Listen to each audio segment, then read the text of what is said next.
Dalam upaya pengentasan kemacetan, pemerintah Kota Palembang berencana melakukan pelebaran Jalan Parameswara di Kecamatan Ilir Barat 1 Kota Palembang. Saat ini pemerintah Kota Palembang telah membentuk tim untuk memperbarui data, baik dari sisi penggunaan anggaran maupun dampak sosial yang akan ditimbulkan.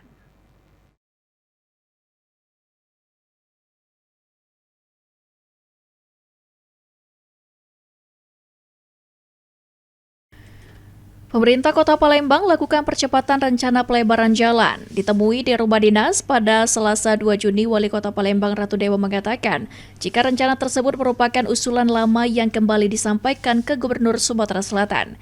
Lantaran jalan tersebut berstatus jalan nasional. Pemerintah Kota Palembang sendiri berharap adanya sharing anggaran dari pemerintah Provinsi Sumatera Selatan dan pemerintah pusat baik untuk pembebasan lahan.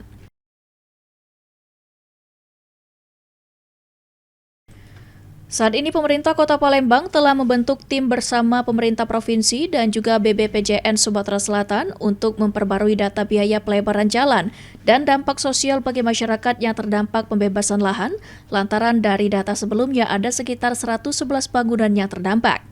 Selain itu, tim yang dibentuk juga tengah diminta mencari solusi selain pelebaran jalan Parameswara untuk mengurai kemacetan.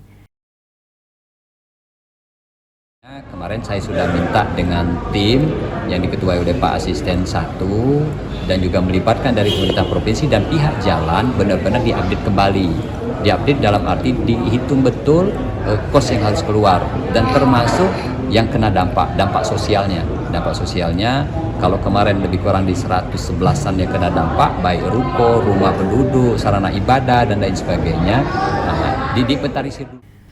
Setelah semua tahapan diselesaikan, Wali Kota Palembang menegaskan akan segera berkoordinasi dengan Gubernur Sumatera Selatan dan selanjutnya melakukan sosialisasi ke masyarakat mengenai rencana tersebut.